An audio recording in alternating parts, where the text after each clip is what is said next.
Praise the Lord. You will keep in perfect peace those whose mind is stayed on the Lord.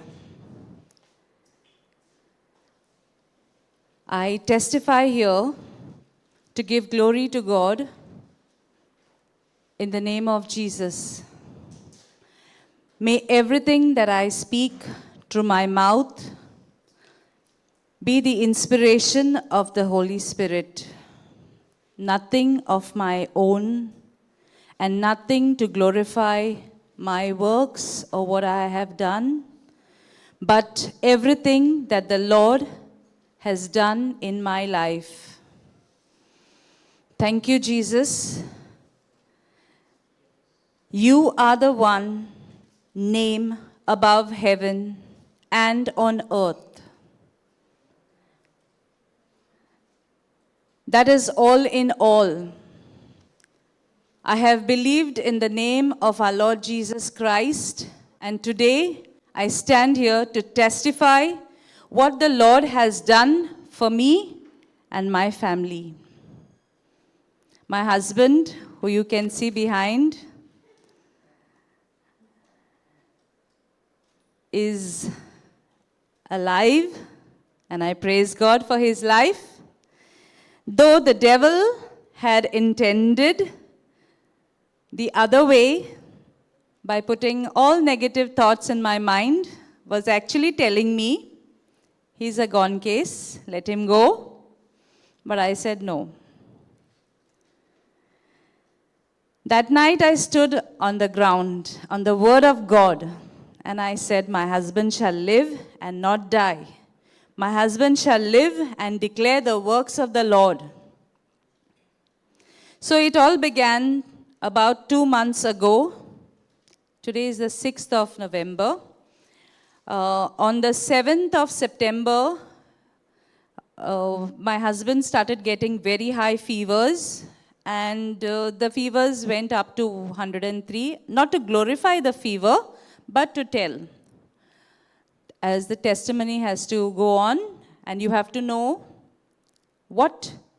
how grave the situation was, but God has lifted us up. And these fevers continued for almost 1.5 months, till the mid of October. As we took him to the hospital, first we took the fevers as a viral, and we took him to the hospital, and the doctors started treating him at a government hospital with tablets, with no precision, with no exact, they did not know why the fevers were there. So he was being treated just for a fever. And the fevers were not coming down. They were just subsiding for a while, and then there were fevers day and night, shivers day and night. And we did not know, we didn't have a clue of what it could be. So we started doing the tests. And in the meanwhile, not that we are cold, I'm always hot for the Lord from the time I have come to know Jesus. And I've been in the Word of God. But at the same time, the thoughts are there. My husband has been a very nice husband. His bottle has been his partner for quite some time. He's been going around, not listening to me, taking his own decisions. And the mind is talking to me. The devil is telling me, let him go. Why you need him? So much trouble he's giving you. Now you'll have rest. Let him go. You'll have rest now. See how serious he is. It is time. You will get rest now. Let him go. I said, no way. He is my husband. I won't let him go. He will live. He will not die. I don't believe the lies of the devil. I'm happy that I had the knowledge of who is talking to me. So I knew I did not have to listen to the voice of the stranger. Because the stranger will talk to you and tell you something which consoles you for that moment. But in the long run, he actually means harm to you. So I thank the Lord that through the teachings of JCILM and my own self-study sometimes has helped me to understand the voice of the stranger. And I said, no way, I'm not going to listen to the stranger. And I kept on prophesying that my husband shall live. He will live a long life. My husband shall live and not die. My husband contacted my own student who is a doctor. And we went to him.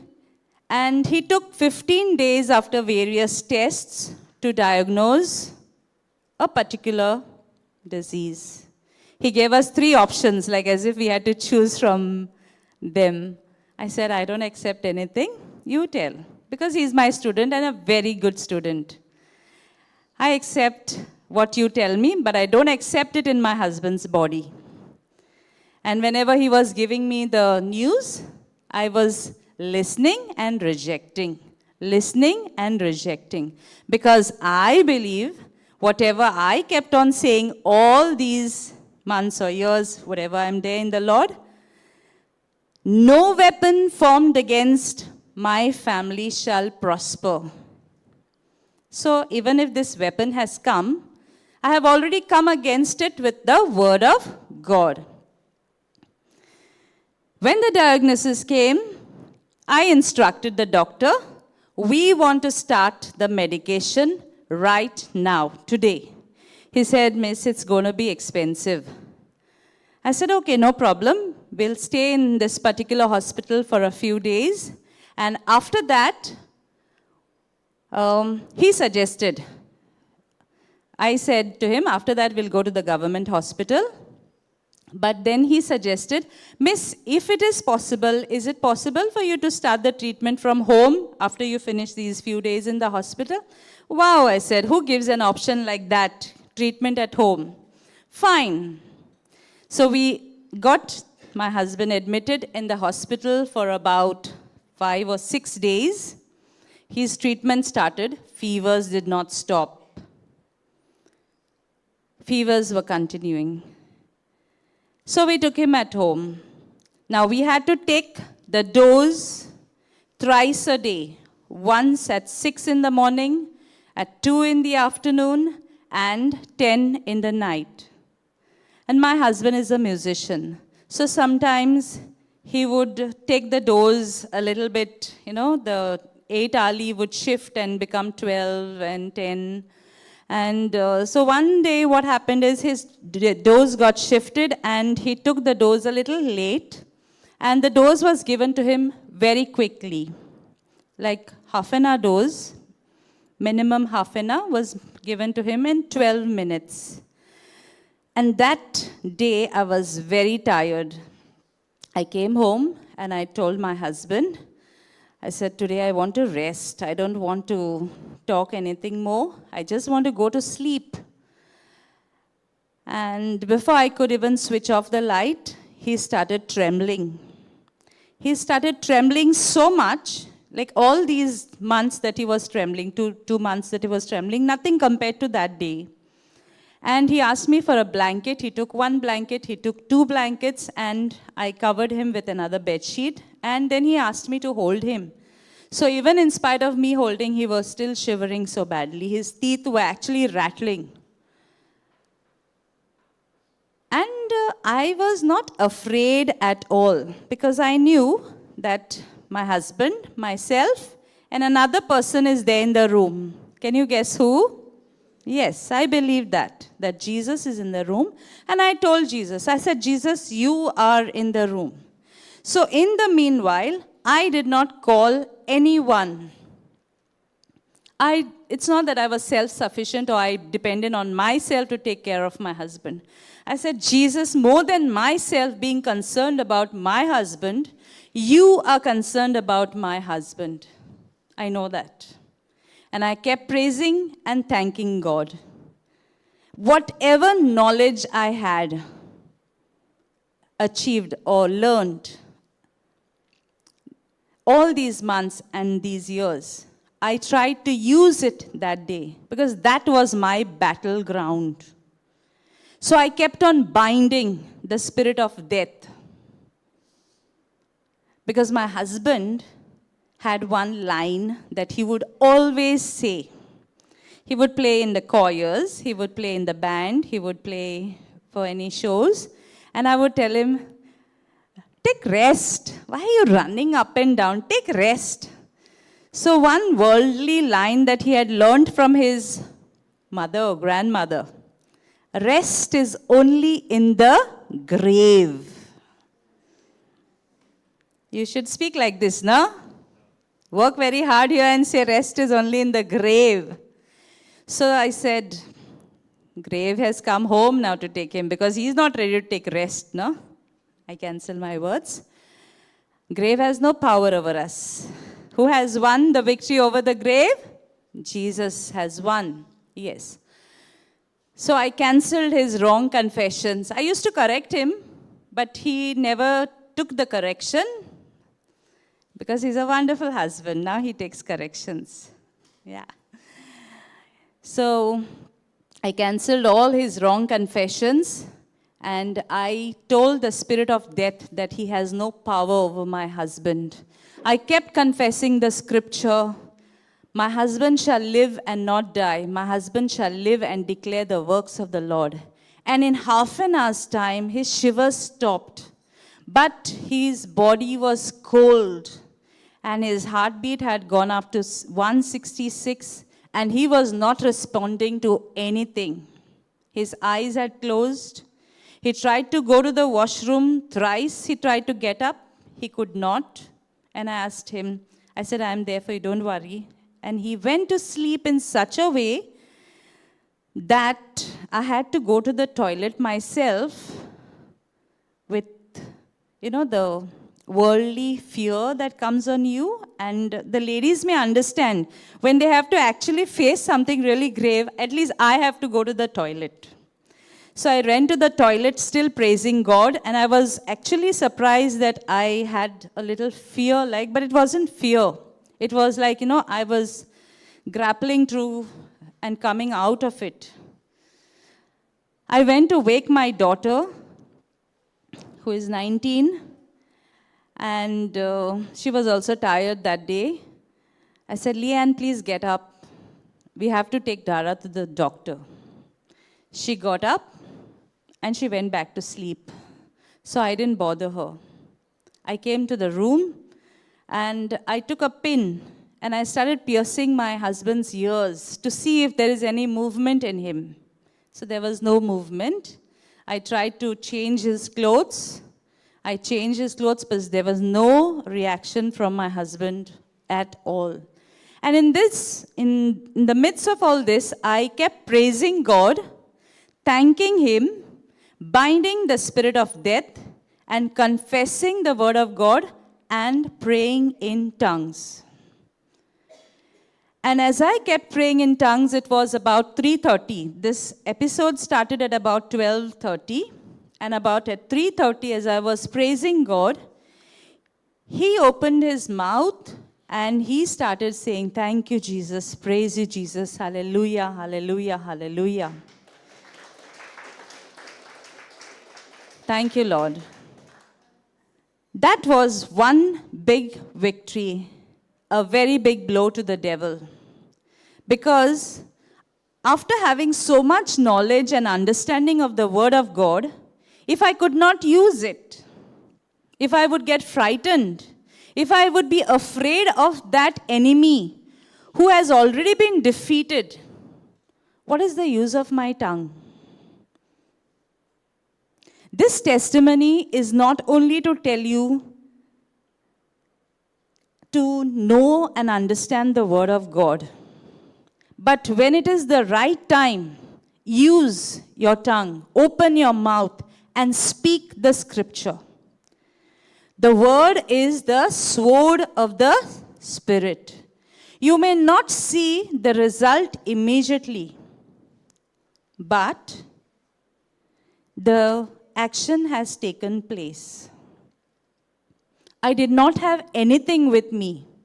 I am a teacher, but I have zero knowledge of scientific things, of how the doctors' names of those diseases and all that. I could not even pronounce the name of that disease. But I know that the devil had taken my husband so far away into the world and drowned him into that urine of his, that my husband had started losing control of his senses, not knowing where he is being driven. While he was still suffering with fevers, one day I prayed. I just kept on praying because I had heard this testimony on JCILM that this wife was continuously nagging her husband after he had left the job. And the husband just went on saying, my wife is the body of Christ. Satan, sin, sickness has no power over her. And he said this about 10 times and the wife had sobered. So that night when my husband was sick, I kept on praying this scripture over him. My husband is the body of Christ. Satan, sin, sickness, curse has no power over him. Drunkenness has no power over him or place in him, in the name of Jesus. And later my husband, after a few days, he tells me that he felt that something has left him and gone. Because that night he was suffering from a terrible stomachache, backache, and chest pain. Okay? And that day, when we said these scriptures, that pain left him. Glory to God. The disease, melioidosis, which is caused, which is not heard of much, and it was a very rare disease that affected my husband's kidneys. Of course, now he's got new kidneys from heaven. Okay, not just new kidneys, but new spleen and pancreas too. So all the infected organs have been replaced from heaven. Thank you, Jesus.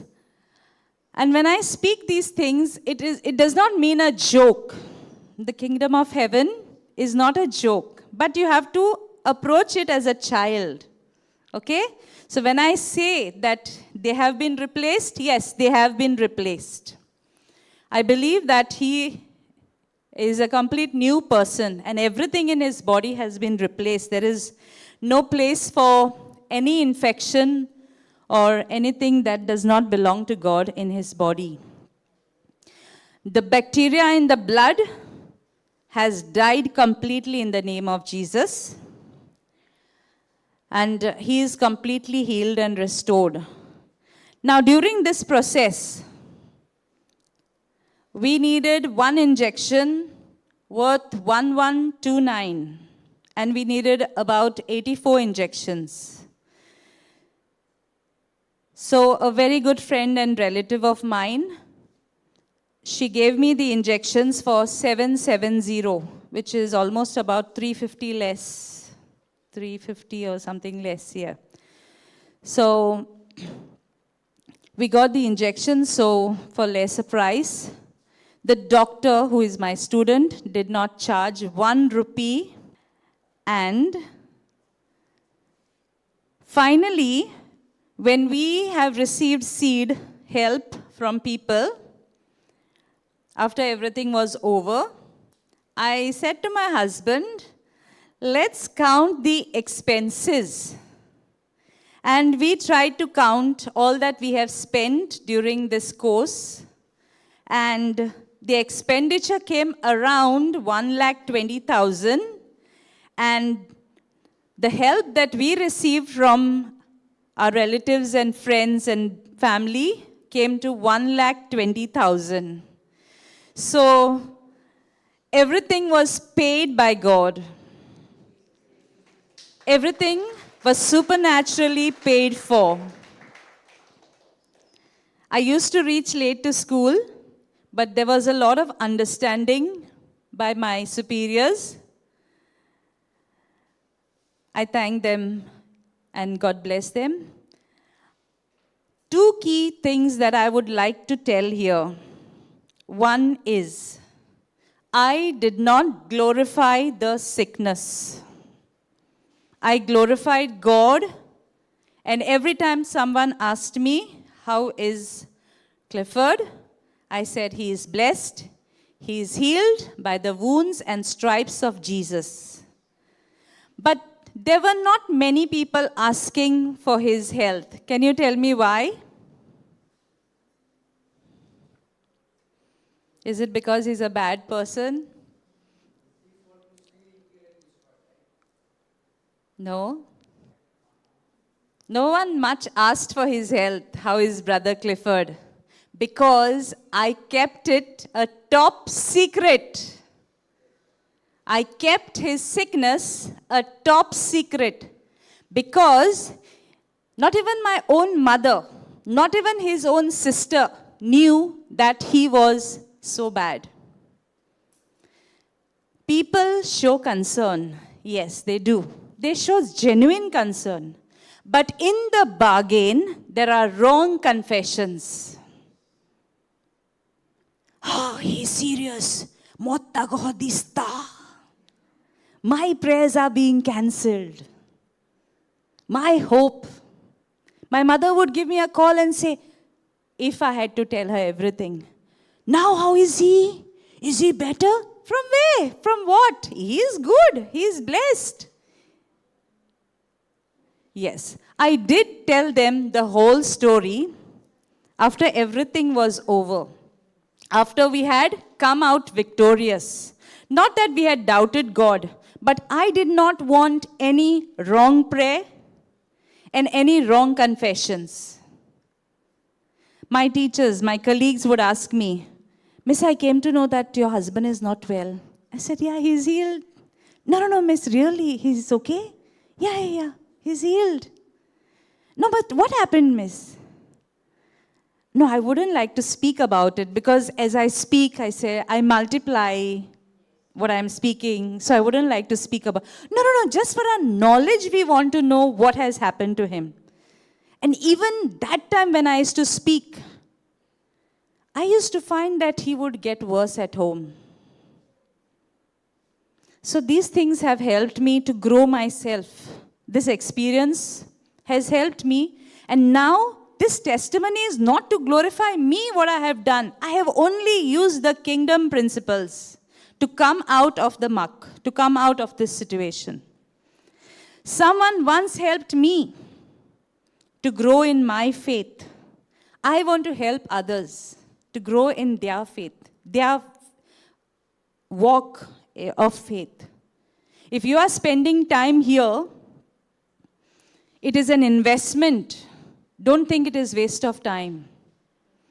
This time, a moment spent in the Lord's presence is better than 1,000 spent elsewhere. This is not a wasted time. Remember, the time that you have spent here will be counted. You will account for it. And you will be grateful. I used to run away from the Lord's work. I used to say, no, afternoon time, I want to sleep. Sister Sujata used to always call me up. Sister, will you be free? No, sister, I'll be tired, this, that. But we started going to Vasco, I think, from March. Yeah, from March. And I realized how lazy I was to do the Lord's work. But now there's so much of pleasure to do the Lord's work. And at that night, I reminded the devil only one thing. I said, the Lord has a prophecy for my husband, because there was a man of God who had prophesied over my husband. And he had said that my husband is going to have a music ministry and people will be healed in his music. And I said, that hasn't come to pass as yet. So how can he go? The prophecy has to come to pass. So how can he go before that? I held on without fear. My dear brothers and sisters, I tried to put everything in a nutshell. This is only to glorify God, what God has done in my life. I'm smiling today. I wasn't smiling all the time, but I knew that devil is also watching me, whether I would give up. I didn't give up. My request to all of you is, no matter how grave the situation is, yes, the thought of he dying also had come to my mind, like, prepare. But the thought of resurrection also had been there. I said, even if he dies, I'll resurrect him in the name of Jesus. Because I knew the power in the name of Jesus. Praise God. Because the devil knew it would be a greater testimony. Thank you, Jesus. Okay? So no matter what your situation is, how grave your situation is, you have the name of Jesus. Yes? And he has given you authority in his name. So use it. In Konkani, we would say, Santong Dori Nakat. Don't keep it. Use it. You want to change any situation, don't discuss the situation. Speak what you want to see. Discuss, Keller, it will be worse. We didn't discuss his sickness. I didn't even know the name. I actually learned the name of his sickness towards the end because I had to testify. Otherwise, people would say, you don't even know the name of the sickness. What type of teacher are you? Yes. So to testify, I give glory to God, and I thank each one of you for giving your time to the Lord, coming here, spending time in his presence, and understanding his word. Jesus said, Mary has taken the best job, or is doing, what is the scripture, sister? Mary has chosen the better part. That is to sit at the feet of Jesus and to listen to the word of God. So I labor day and night only to listen and understand the word of God. I don't do anything else. I don't listen to the news. Sometimes I get carried away by certain things, but immediately the Holy Spirit reminds me, my dear family of JCILM, I have not been this maybe last year. I am a new creation in Christ. I am also a brand new creation in Christ. But I am a good learner, and I retain only what is good for me. I request each one of you, even you, retain only what is good for you. Leave the past. My past is crucified on the cross. Okay? Because if somebody wants to dig my past, please go to the cross. It is very, very bad and stinking. It is crucified on the cross. But the Lord has not stopped working in my life because I am a new creation. And we believe that my husband is also a new creation and he has a beautiful future. There are many souls in my husband's heart, in his womb. Okay? There are many souls that he is going to save. And I prophesy and I retake that prophecy which the man of God had made many years back, that your music ministry will bring healing in many people, will save souls in the name of Jesus. I don't look at him what he is today. He is still having milk in the kingdom of God. He is still a small child having milk. But very soon, I believe he will start having meat. In the name of Jesus. Amen. Thank you.